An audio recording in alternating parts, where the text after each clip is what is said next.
Evangelho segundo Mateus, capítulo 18, dos versículos 23 ao versículo 35.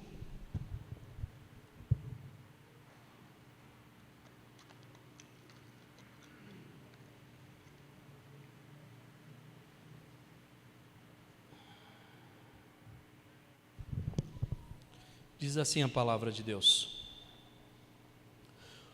Por isso, o reino dos céus é semelhante a um rei que resolveu ajustar contas com seus servos. E passando a fazê-lo, trouxeram-lhe um que lhe devia 10.000 talentos. Não tendo ele, porém, com que pagar, ordenou o Senhor que fosse vendido ele, a sua mulher, os filhos e tudo quanto possuía, e que a dívida fosse paga. Então o servo, prostrando-se reverentemente, rogou: Sê paciente comigo, e tudo te pagarei. E o senhor daquele servo, compadecendo-se dele, mandou-o embora e perdoou-lhe a dívida. Saindo, porém, aquele servo encontrou um dos seus conservos, que lhe devia 100 denários, e o agarrando, o sufocava, dizendo: Paga-me o que me deves. Então o seu conservo, caindo-lhe aos pés, lhe implorava: Sê paciente comigo, e te pagarei. Ele, entretanto, não quis. Antes, indo-se, o levou na prisão, até que saldasse a dívida. Vendo os seus companheiros o que havia passado, entristeceram-se muito e foram relatar ao seu senhor tudo o que acontecera. Então o senhor, chamando-o, lhe disse: Servo malvado, perdoei-te aquela dívida toda, porque me suplicaste. Não devias tu igualmente compadecer-te do teu conservo, como também eu compadeci de ti? E indignando-se o seu senhor, o entregou aos verdugos, até que lhe pagasse toda a dívida. Assim também meu Pai Celeste vos fará, se no íntimo não perdoardes cada um a seu irmão. O tema da nossa mensagem de hoje é um Deus, um rei, melhor dizendo, um rei amoroso, porém um rei justo. Um rei amoroso, porém um rei justo. Meus irmãos, alguns aspectos das parábolas de Jesus são bastante evidentes. Jesus, por meio de parábolas, ele demonstra um conhecimento do dia a dia, um conhecimento do dia a dia do povo de Deus, do povo, ao qual ele estava inserido. Ele falava em uma linguagem objetiva e do contexto daquelas pessoas, daquelas gentes. Ele conhecia a rotina do construtor, conhecia muito bem a rotina do construtor. Ele conhecia a rotina do pescador, a rotina do agricultor, a rotina da dona de casa. Ele conhecia a rotina dos juízes. De forma que, quando Jesus falava em parábolas, ele utilizava de ferramentas práticas, objetivas, para ir direto ao ponto, para mandar o recado que ele queria mandar para aquelas pessoas. Nessa passagem que nós lemos aqui do Evangelho de Mateus, não é diferente, pois ele apresenta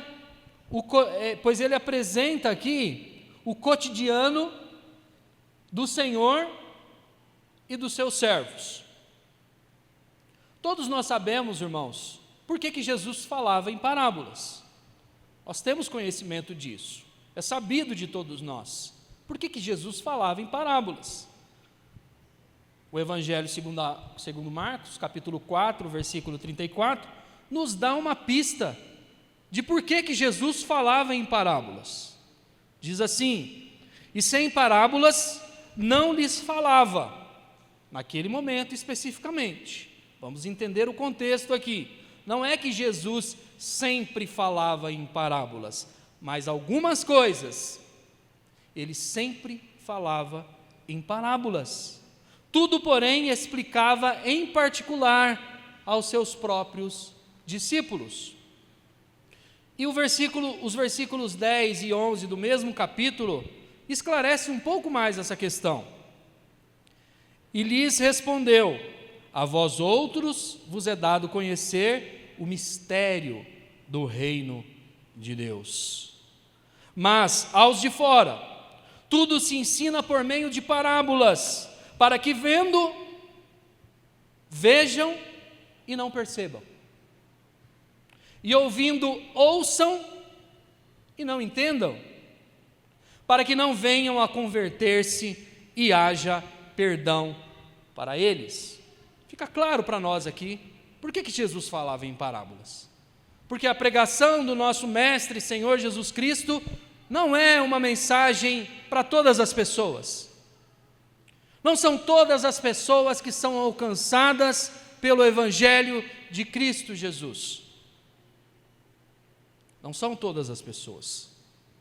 Ou seja, para que as pessoas sejam alcançadas pelo Evangelho, para que as pessoas sejam alcançadas pela palavra de Cristo Jesus, se faz necessário a ação do Espírito Santo em suas vidas. Meus irmãos, estudando um pouquinho a respeito da introdução à Bíblia, tenho aprendido algumas coisas. E uma delas é que a revelação de Deus, ela é progressiva. E nós temos argumentos sólidos com relação à revelação de Deus, argumentos históricos, científicos, que podem debater frontalmente contra todos aqueles que desmerecem a palavra de Deus. Nós temos estruturas filosóficas, científicas, para dobrar, para calar sofismas. Mas uma coisa é necessária para que a pessoa acredite na palavra de Deus: a ação do Espírito Santo. Não adianta eu provar para a pessoa por A mais B, cientificamente, filosoficamente, que a palavra de Deus é a verdade, se a ação do Espírito Santo não converter essas pessoas. Haja vista, porque que Jesus falava em parábolas, no meio de fariseus, no meio de saduceus, homens letrados, homens que conheciam a lei de cabo a rabo. Mas o conhecimento, por si só, não leva ninguém à salvação. É necessário a ação do Espírito Santo de Deus. Ação do Espírito Santo de Deus, que convence o homem do pecado, da justiça e do juízo. Juízo. Esse é o tema que quero tratar frontalmente, aqui centralmente, talvez é o cerne da nossa mensagem de hoje. Juízo de um Deus bondoso. Nessa parábola, Jesus apresenta a história de um rei justo. Um rei justo que resolve acertar as suas contas com os seus servos. E ao se deparar com um dos seus servos, esse servo devia a este rei 10.000 talentos. 10.000 talentos. Guardem este número, guardem essa cifra, 10.000 talentos. O referido servo não tinha como pagar essa dívida. E lembrem-se, nós estamos tratando aqui de um rei justo, e por ser um rei justo, essa dívida teria que ser saldada. Esse servo teria que pagar essa dívida, não importa o valor. Então o rei ordena que aquele servo seja vendido. Ora, não tenho como pagar, meu senhor, é um saldo muito grande, eu não consigo pagar essa dívida. Então você será vendido, sua esposa será vendida, os seus bens serão vendidos. E humildemente a Bíblia relata que esse servo se ajoelha diante desse rei e ele pede clemência, se prostra diante dele e roga misericórdia, meu rei, eu não tenho como lhe pagar. Jesus ensina aqui que este rei, de maneira surpreendente, se compadece daquele servo, manda que ele vá embora e diz para ele: você não me deve mais nada, a partir de hoje você está quites comigo, a sua dívida está saldada, vá em paz, você está livre. E nós continuando lendo aí a parábola, nós percebemos que há um contraste na ação deste credor incompassivo. Esse é o título da nossa parábola, o credor incompassivo. O que acontece? Ao sair da presença daquele rei, o servo encontra um dos seus conservos, ou seja, um igual a ele, servo com ele, conservo, servo com ele. E ao encontrar com este conservo, ele lembra: você me deve 100 denários, pague-me o que me deve, pague o que me deve agora. O devedor então, à semelhança daquele, humildemente e reverentemente se ajoelha diante dos pés deste credor e pede clemência. E esse credor, absurdamente, meus irmãos, não aceita o pedido deste devedor e o manda à prisão até que ele saldasse a dívida. O texto diz que ele ficou na prisão até que aquela dívida fosse saldada. Guarde esse número, 100 denários. Nós falamos aqui de 10 mil talentos. Agora estamos falando de 100 denários. Chegou ao conhecimento desse rei, então, que esse senhor, que esse servo, não aceitou o pedido de perdão. Então o rei fica indignado, O rei fica indignado por ele ter sido extremamente justo e afirma: servo malvado, perdoei-lhe tudo o que me devia. Por que não agiu de igual modo com o seu conservo? Indignando-se então o rei, o entrega aos verdugos ou aos carrascos, até que ele pagasse toda aquela dívida. Foi lançado na prisão até que saldasse toda a dívida. E Jesus conclui: assim fará o meu Pai Celeste, se no íntimo não perdoardes cada um a seu irmão. Bom, meus irmãos, feitas essas primeiras considerações aqui, passemos a alguns pontos que eu quero tratar com os irmãos, meditar com os irmãos aqui nessa noite. Primeiramente, o primeiro ponto que eu quero tratar com os irmãos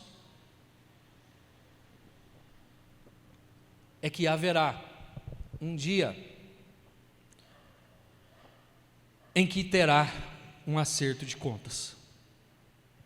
Haverá um dia em que o Rei dos Reis, o Senhor dos Senhores, o Criador das nossas almas, voltará e haverá um acerto de contas. Nós observamos o termo aqui, reino dos céus, e a Bíblia, principalmente no Novo Testamento, ela trata muito dessa questão do reino dos céus. O profeta João, o evangelho ali de João, nós vemos quando o profeta João anuncia o reino do céu: arrependei-vos, pois é chegado o reino dos céus. Apocalipticamente ele comenta sobre esse termo. Jesus Cristo também ressalta essa questão de que é chegado o reino dos céus. O reino dos céus. A Bíblia nos adverte sobre a chegada deste reino. Meus irmãos, quando nós observamos a mudança de um governo para outro, nós temos ali aquele momento de transição, não é? A gente sempre observa,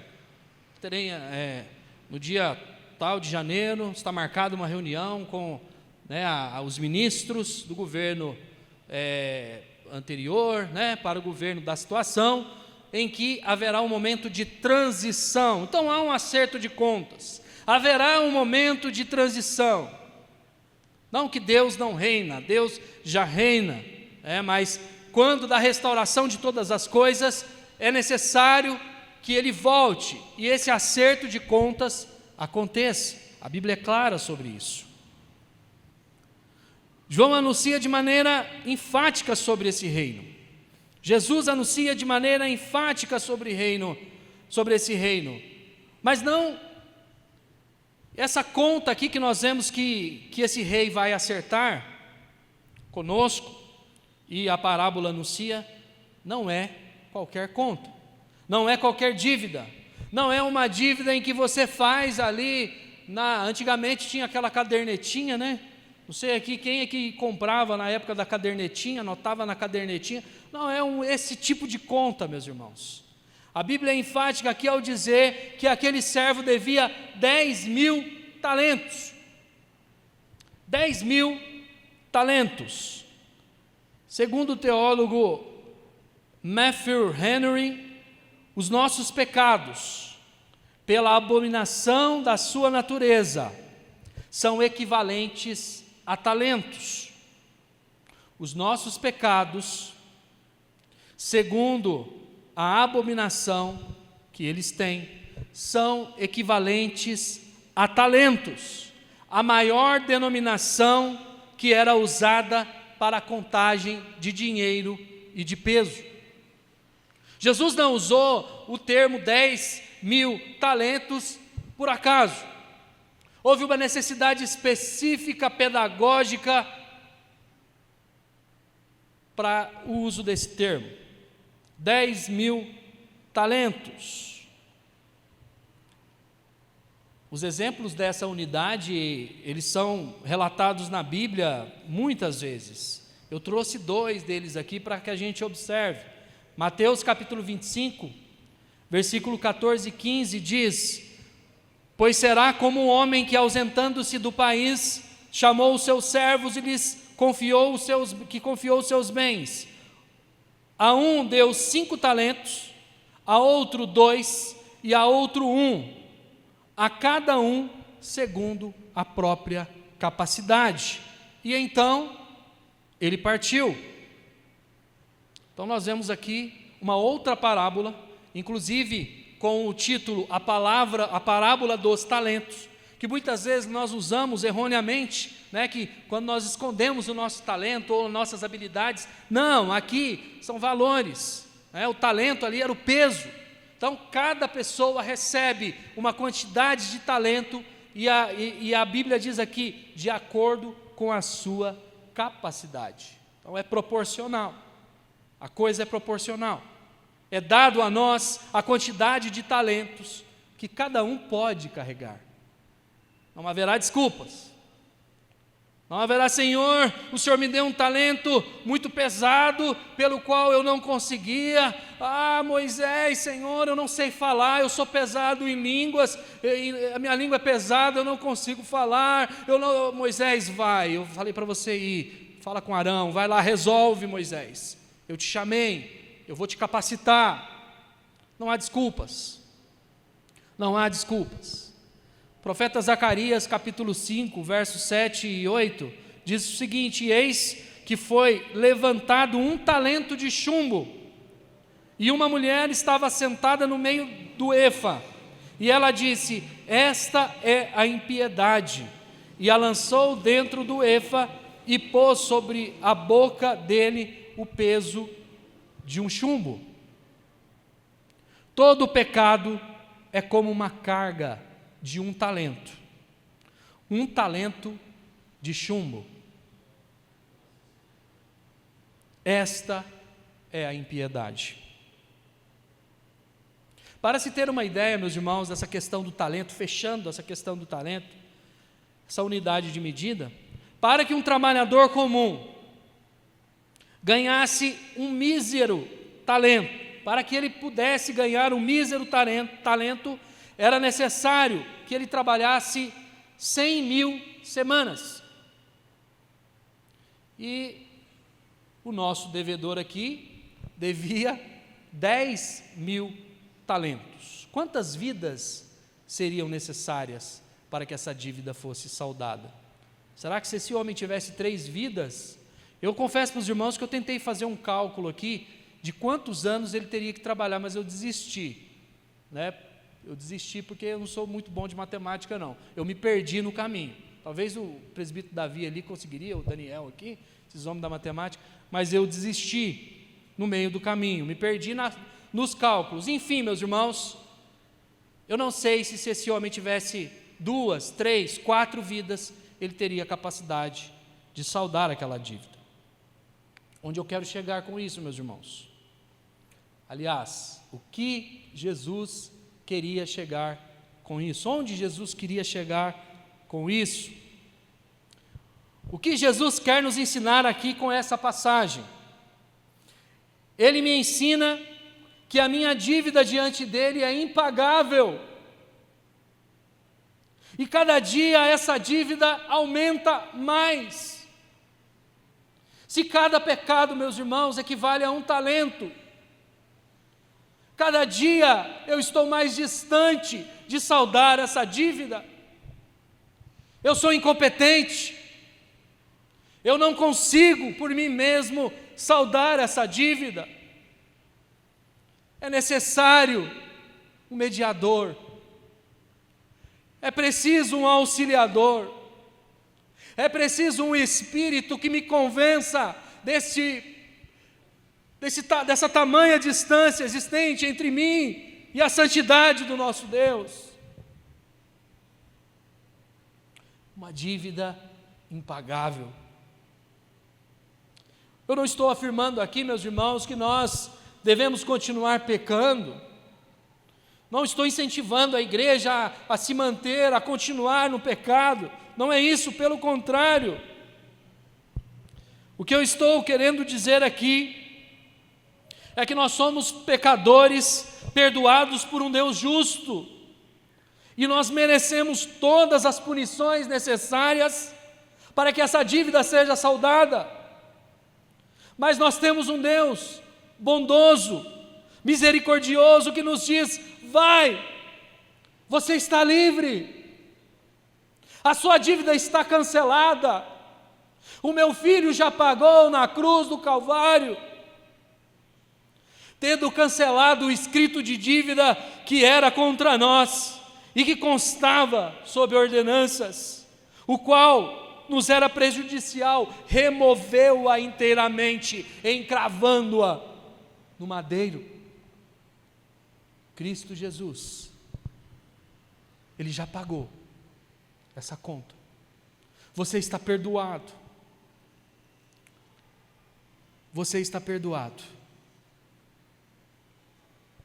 E por que, meus irmãos, quando nós oramos belamente, a nossa memória é muito fresca quando nós oramos a oração do Pai Nosso, nós oramos, mas nós muitas vezes nos esquecemos de prestar atenção naquilo que nós estamos falando, pois nós pedimos a Deus que Ele nos perdoe, assim como nós perdoamos os nossos devedores. Será que nós estamos perdoando os nossos devedores, assim como Deus tem nos perdoado? Será que nós olhamos para aqueles que nos ofendem da mesma maneira como esse rei bondoso olha para nós? Ou será que nós somos implacáveis? Ou será que nós somos radicais? E o termo radical aqui é ir na raiz do problema, é cutucar a ferida, é lembrar aquela pessoa de todo o mal que ela nos fez, quando Deus lança no mar do esquecimento os nossos pecados. Se por um lado esse Deus se apresenta como um Deus bondoso e misericordioso, a parábola nos apresenta um servo impiedoso, e esse é o nosso segundo ponto desta noite. Segundo ponto, um servo impiedoso diante de um Deus bondoso. Acompanhe comigo aí a leitura, Mateus 18, versículo 28. Saindo, porém, aquele servo, encontrou um dos seus conservos, que lhe devia 100 denários, e agarrando-o, sufocava, dizendo: paga-me o que me deves. A atitude do servo aqui, em contraste com a atitude do seu senhor, revela a discrepância nas duas situações, nos dois momentos. As duas ações são extremamente diferentes. O versículo de número 30 nos fala que o credor lança na prisão aquele que devia a ele 100 denários.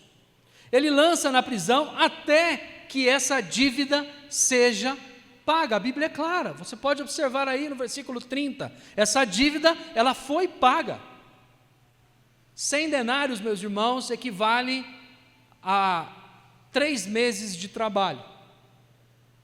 3 meses de trabalho contra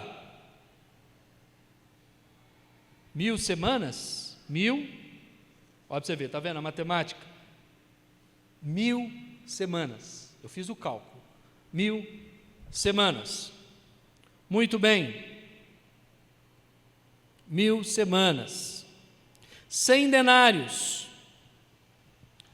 mais uma vez, o teólogo Matthew Henry afirma, isso demonstra que as ofensas causadas aos homens são pífias, quando comparadas às ofensas feitas ao nosso Deus, e a esse Deus que nos trata com misericórdia. São pífias, são pequenas, são mínimas,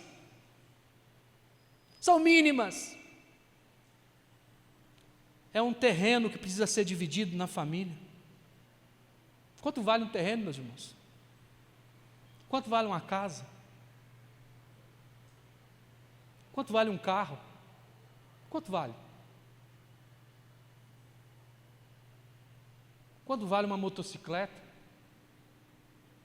Quanto vale o dinheiro que sobra numa conta bancária? Quanto vale? O que você trouxe para cá? O que você vai levar daqui? Quanto vale?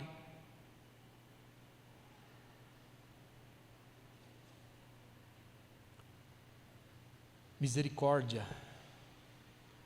Jesus diz, certa feita, aos fariseus: misericórdia quero e não holocaustos. Misericórdia. A propósito, meus irmãos, eu gosto muito dessa palavra misericórdia, que o significado dela é: Deus nos trata não da maneira como nós merecemos, é aquela pessoa que trata alguém da maneira como ela não merece. É quando o seu filho vai mal na escola, tira nota baixa em uma prova, e você prometeu uma viagem, e você mantém a viagem, e o filho chega para você: papai, mas eu fui mal na prova. Meu filho, o meu amor independe da sua ação. É assim que Deus nos ama. Ele não olha para nós de acordo com as nossas iniquidades, Ele não nos trata como nós merecemos, porque o que nós merecemos é o inferno. Isso é o que nós merecemos. Nós somos corruptos. O profeta Jeremias diz que o enganoso é o coração e desesperadamente corrupto, quem o conhecerá? Nós somos corruptos. Mas Deus usa de misericórdia para conosco. Ele escolheu nos amar. Ele escolheu nos resgatar. Meus irmãos, se nós fomos alcançados por um Deus com misericórdia e graça, nós devemos agir assim com o nosso próximo, pois se agimos com justiça, receberemos de volta a justiça. Se agirmos com misericórdia, receberemos de volta a misericórdia. Só que nós fazemos o contrário. Sempre nós queremos ser tratados com misericórdia, mas quando nós vamos observar o outro, tratar o problema do outro, tratar com o outro, é um esbarrão no carro, é um arranhão no carro, eu não perdoo. Vamos para a justiça. Deus é justo. Deus é justo, e nós chamamos Deus para a conversa, e nós queremos ir até as últimas consequências por conta da justiça. Muitas vezes nós nos achamos tão bons, nos achamos tão perfeitos. Terceiro e último ponto, meus irmãos, para nós caminharmos para a conclusão. Terceiro e último ponto é sobre o caráter justo de Deus. Nós estamos tratando aqui com um Deus pessoal, e um Deus pessoal tem características, ele tem personalidade, ele é um Deus munido de referências.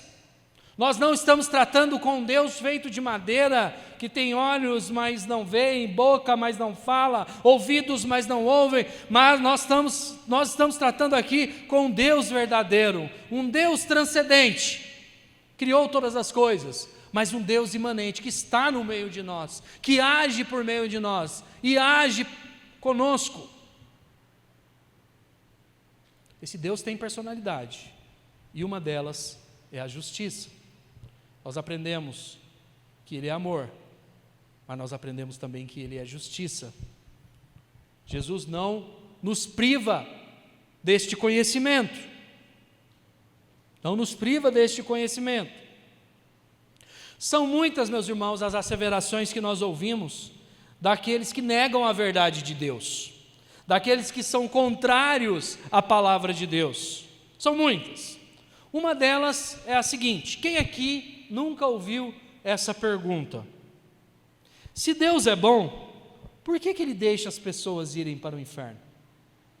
Quantas vezes nós já deparamos com essa pergunta? E quantas vezes nós mesmos nos questionamos: se Deus é bom, por que Ele deixa as pessoas irem para o inferno?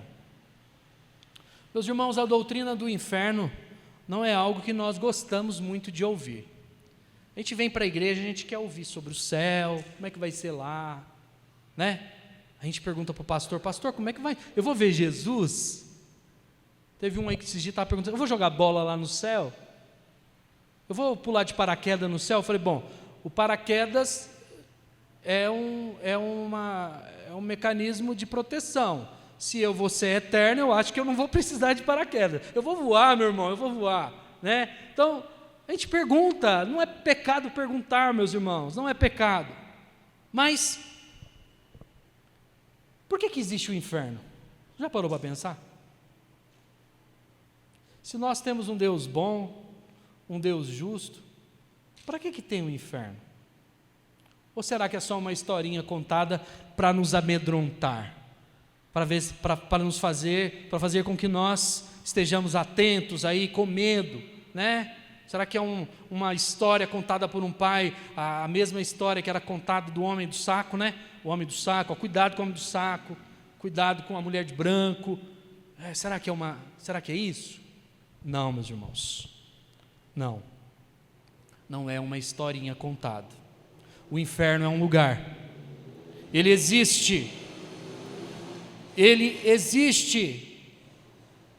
Mateus capítulo 18, versículo 35 e 36, para tratarmos desse terceiro ponto.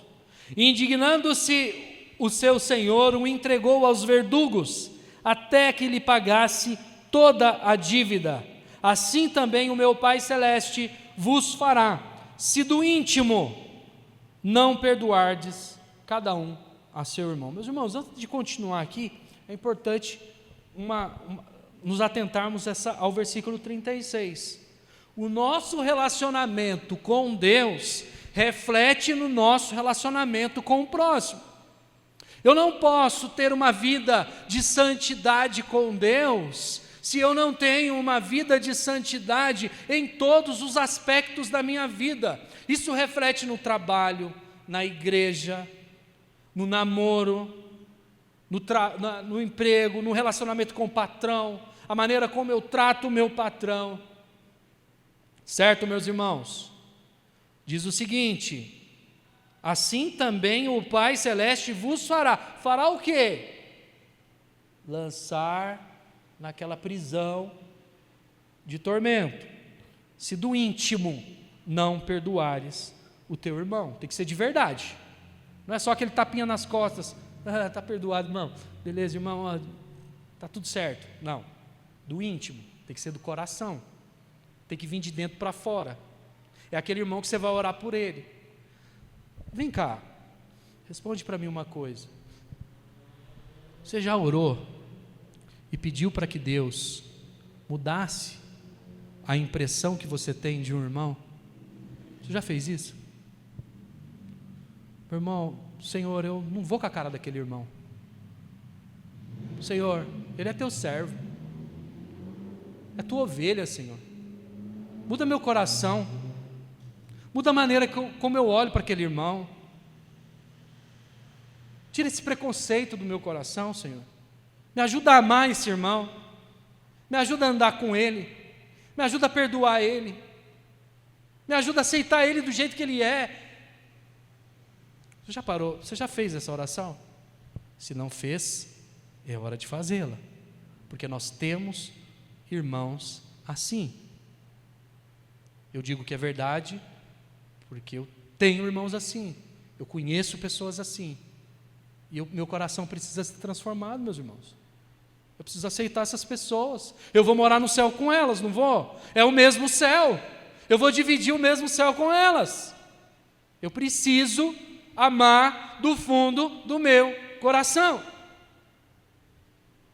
Não é fácil, mas somos um vaso, nós estamos na mão do oleiro e ele trabalha. Bom, feita essa ponderação, continuemos aqui. Mas por que as pessoas vão sofrer para sempre? Por quê? O texto que estamos meditando mostra que aquele servo mau foi lançado na prisão e ficaria lá até que saldasse até o último centavo daquela dívida. Meus irmãos, nós já entendemos que essa dívida era impagável. Se essa dívida era impagável, logo aquele servo infiel passou a eternidade na prisão. É óbvio. É uma interpretação clara que nós fazemos. A Bíblia está repleta, meus irmãos, de textos que falam sobre o inferno. A Bíblia está repleta de textos que falam sobre este lugar de tormento. Marcos capítulo 9, versículo 48 diz: então o rei dirá também aos que estiverem à sua esquerda: apartai-vos de mim, malditos, para o fogo eterno, preparado para o diabo e para os seus anjos. Apocalipse capítulo, melhor dizendo, Marcos 9, 48, esse texto, desculpa meus irmãos, é de Mateus 25, 41, Marcos 9, 48, onde não lhes morre o verme e nem o fogo se apaga. Nós temos aqui esse termo onde aqui, que é um advérbio de lugar. Então o inferno é um lugar, ele existe, não é um estado de espírito, tá, meus irmãos? Tem gente ensinando por aí que o inferno é um estado de espírito. O inferno é aqui, tudo que a gente faz a gente paga aqui. Está vendo fulano de tal, está pagando? Está pagando, paga aqui. Não existe isso, meus irmãos. Existe um lugar. Apocalipse 20, capítulo 10, o diabo, o sedutor deles, foi lançado para dentro do lago de fogo e enxofre, onde já se encontram não só a besta, como também o falso profeta, e serão atormentados de dia e de noite pelos séculos dos séculos. Mas a pergunta persiste: por que as pessoas não eleitas e os anjos caídos precisam passar a eternidade em um lugar de tormento, em um lugar como esse?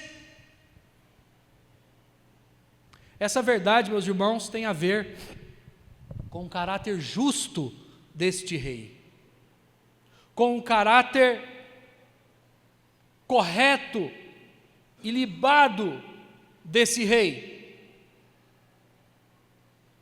Podemos entender que o inferno é eterno, porque o nosso Deus é infinitamente bom, o nosso Deus é infinitamente justo, e o nosso Deus é infinitamente santo, e esse Deus foi ofendido.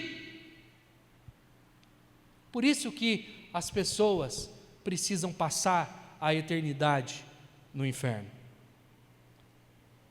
Por isso que o pecado que não é redimido por Cristo Jesus, precisa ser infinitamente e eternamente punido por Deus. A punição de uma ofensa é sempre proporcional à importância do ofendido. Preste atenção. A punição da ofensa é sempre proporcional à importância do ofendido. Matar um funcionário público ou matar o presidente da República, tem diferença, não? Tem diferença? Nesse país, com essas leis, com a justiça que temos, pensem, reflitam.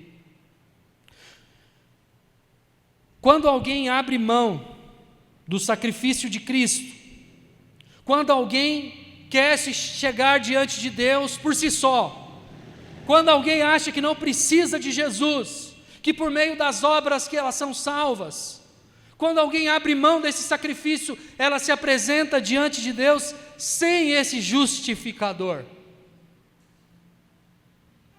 sem esse Cristo que é a ligação entre nós e Deus, e essas pessoas são enviadas para o inferno, porque elas não creem na missão do Filho, porque elas não creem no sacrifício remidor da cruz do Calvário, porque elas não creem que Jesus é o Filho de Deus, que veio salvar o povo do pecado deles. Quem é você nessa noite? Você que está aqui nessa noite, você entende o sacrifício de Cristo? Ou você acha que você é salvo porque você é bonzinho? Ou você acha que você é salvo porque você é filho de presbítero? Você acha que você é salvo porque você é calvinista? Ou você acha que você é salvo porque você é da igreja presbiteriana? Você acha que você é salvo porque você leu a Constituição? Você acha que você é salvo porque você leu as Institutas? Concluindo, meus irmãos, não existe nenhuma contradição entre a bondade de Deus e do seu julgamento, o julgamento da sua condenação. Deus, ele é misericordioso e perdoador, mas quando o homem resiste a ele, resiste ao seu chamado, por sua teimosia, ele precisa ser punido. Essa punição, ela é eterna em virtude do caráter justo e eterno de Deus. Nós entendemos aqui que a salvação, meus irmãos, nós entendemos a eficácia da salvação. Nós somos presbiterianos, e agora eu vou chamar aqui autoridades, essa questão. Falei que nós não somos salvos porque somos presbiterianos. Nós somos salvos, e aí nós nos tornamos presbiterianos. É uma coisa que vem antes. É uma coisa que vem antes. Nós, como presbiterianos, nós entendemos, meus irmãos, que a salvação é eficaz, que a graça é irresistível, mas nós entendemos também que nós reformados temos que demonstrar em nossas ações que nós fomos resgatados dessa condenação. Nós temos que demonstrar em nossas ações, perdoando o nosso irmão, aceitando as autoridades constituídas, respeitando a orientação à luz das Escrituras. A carta de Pedro, ela foi um documento que demorou a ser aceita nos concílios. Os concílios, irmãos, é tranquilo para os irmãos, não? Os concílios que foram aí reunidos para juntarem aí os escritos sagrados, para formarem a Escritura Sagrada. A carta de Pedro, ela foi uma das últimas a ser inserida. Os concílios não aceitavam bem essa carta. O próprio Lutero chamava de a carta de palha, porque ela aparentemente ela fazia uma referência às obras em detrimento da fé, mas os estudiosos, ao estudarem melhor as cartas de Paulo, talvez ali Efésios capítulo 2, o versículo 10, eles começaram a entender que Paulo também afirma que as obras, elas são consequências da nossa salvação. Um servo de Deus salvo, remido, que vai morar no céu, ele age como tal. Uma vez salvo, salvo para sempre? Sim, ok, mas eu tenho que dar frutos dignos de arrependimento. Eu tenho que provar isso por meio das minhas ações. Jesus disse que pelos frutos conhecereis as árvores. Irmãos, saber da existência do inferno, na sua finalidade, para que ele serve, tem que causar em nós, meus irmãos, uma vida de santidade e de fé diante de Deus. Fé na pessoa e obra do nosso Senhor Jesus Cristo, para que o mundo saiba que o inferno não é nosso lugar. O nosso lugar é no céu. Amém, meus irmãos? Deus abençoe. Não sei se eu extrapolei aí, se eu extrapolei um pouquinho, os irmãos me perdoem. Deus abençoe os irmãos. Obrigado pela oportunidade. Para mim é sempre um prazer estar aqui. Confesso que eu fico, às vezes, um pouco constrangido, porque aqui nós temos homens capazes para trazer a instrução do nosso Deus. Mas nós cumprimos o ID do Senhor. Não podemos negligenciar. Deus abençoe.